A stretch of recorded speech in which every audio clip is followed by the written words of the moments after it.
글로벌 펀드 재정 공약 회의에서 조 바이든 미국 대통령과 만난 뒤 행사장을 나오면서 한 윤석열 대통령의 발언. 승인 안 해주고 만들면 쪽팔려서. 미국 의회를 지칭해 욕설을 하고 바이든 대통령에게 비속어를 사용한 걸로 해석되면서 외교 참사, 막말 외교란 비판이 잇따랐습니다. 국회에서 승인 안 해주고 날리면 이라고 되어 있습니다.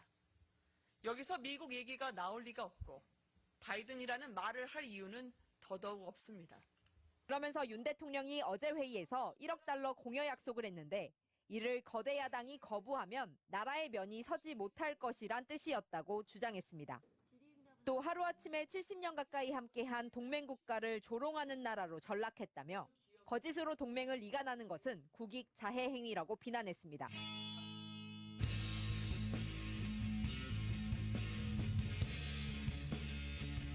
그런데 대통령실이 이번 순방에 사용되는 대통령 전용기에 MBC 취재진의 탑승을 배제하기로 해서 논란이 일고 있습니다. MBC는 대통령실의 이번 조치가 비판 언론에 대한 보복이자 새로운 형태의 언론 탄압으로 여겨질 수 있다면서 강한 유감을 표했습니다. 저희 취재진은 민간 항공기를 이용해서 현지에서 취재와 보도를 이어가기로 했습니다. 먼저 이기주 기자가 전해드리겠습니다. 대통령실이 MBC 취재진에게 전용기 탑승 불허 방침을 통보해온 건 어젯밤 9시쯤 전화로 탑승 불가를 통보한 뒤 우리 기자 여러분께도 이런 외교 안보 이슈에 관해서 그 취재 편의를 제공해 온 것이고 그런 차원에서 받아들여 주시면 되겠습니다.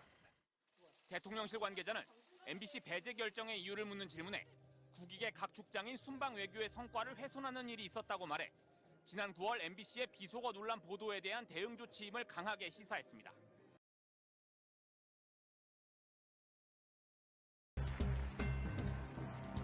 어떠신가요? 좀 긴장도 되실 것 같은데요. 국민 여러분께서 다 보고 계시기 때문에 저도 좀 긴장이 됩니다. 네, 오늘 국민들과 소통할 수 있는 아주 좋은 기회가 될 거라고 생각합니다. 윤석열 대통령의 어떤 균형 발전에 대한 생각을 한번 들어보겠습니다.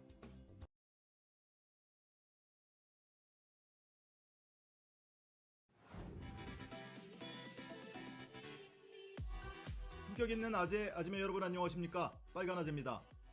YTN이 쏘아올린 작은 공, 짧은 돌발 영상 때문에 온통 난립니다. 대통령실에서는 국정과제 점검회의를 두고 YTN이 사전에 기획된 행사인 양 악의적으로 편집했다 하면서 법적 조치를 예고하고 있습니다. 이참에 MBC처럼 본때를 보여주겠다 이렇게 작심을 하고 있는 것 같아요. 그리고 여당 과방위 간사인 박성중 의원은 한 발 더 나아가서 YTN이 범죄를 자행했다. 연루된 간부를 색출해야 한다. 무시무시하지 않습니까? 그러니까 한마디로 사전에 기획된 각본도 없었고 기술 점검 외에는 리허설도 없었다 이런 주장을 하는 건데 한마디로 개뻥입니다. 사전에 질문자, 질문 내용, 질문 순서까지 다 정해져 있었고요. 질문자 17명이 모두 참석하는 리허설도 있었습니다. 자, 지금 보시는 장면이 리허설 장면인데요. 이렇게 100석이 넘는 좌석 가운데 드문드문 사람들이 앉아있죠.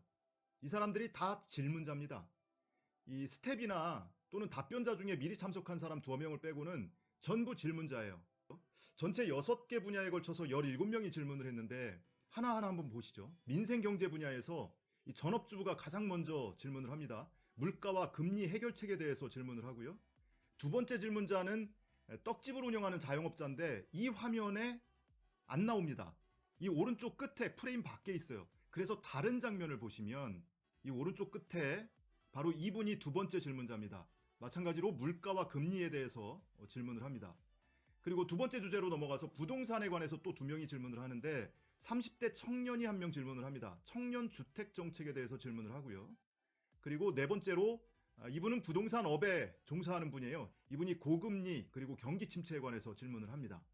그리고 세 번째 분야 복지로 넘어가서 90대 어머니를 모시고 있는 주부가 나와서 국민건강보험료 혜택 축소에 관해서 질문을 하고요. 그 다음에는 주민센터에서 복지 업무를 담당하는 공무원입니다. 고독사를 예방하기 위한 민관 협력 체계에 대해서 질문을 합니다. 자, 그 다음에 네 번째 주제로 넘어가서 스토킹 범죄 등 민생 범죄에도 마찬가지로 2명이 질문을 하는데요. 한 명은 고려대 학생입니다.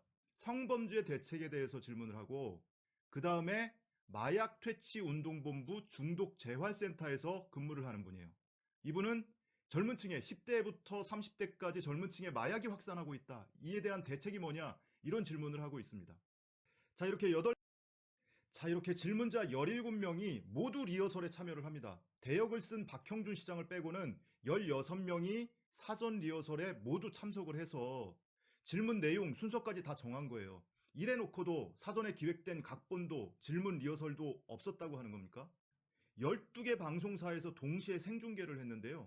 전부 0%대 시청률을 기록했고 딱 한 개 방송사 TV조선만 1%를 넘었다고 스스로 자화자찬 자랑을 하고 있습니다. 이러한 서민 경제를 약탈하는 제도를 개혁하고 협파하지 않으면 서민 경제는 개선되기가 어렵습니다. 한 5개월 이제 남으셨는데 6개월 남으셨는데 좀 늦었지만 6개월 동안이라도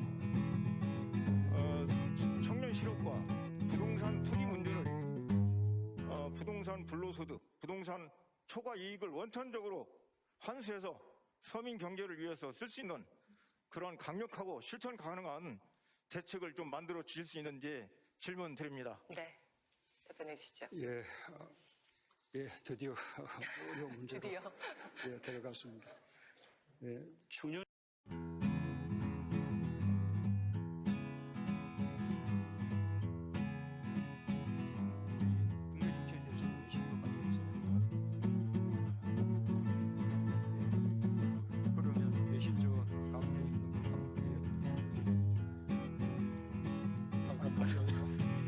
일본 NHK 지구장 타카노라입니다. 한일 관계에 대해서 질문드리겠습니다. 경제 분야에서도 사회 분야에서도 긴밀한 한일 관계가 너무 중요하다고 생각합니다만 지금 양국 관계는 너무 어려운 상황입니다. 어제 일본 정부가 그 한일 전국공 협정에 기반해서 한국 측에 합의를 요청했습니다. 이에 대해서 대통령님은 어떠한 대응을 고려하고 계십니까? Yes, no. 새해 복 많이 받으세요, 문 대통령님. 작년은 우리 한국 여성들이 목소리를 높인 한 해였습니다. 문 대통령님은 그 목소리를 전해 드리셨지요. The gender gap in South Korea is one of the largest in the developed world. Women here are make up only 2% of your boardrooms. Last year, the world watched while women took to the streets of South Korea. What practical measures as President will you take to make sure that they feel safe and also that women here can fulfill their potential? 감사합니다.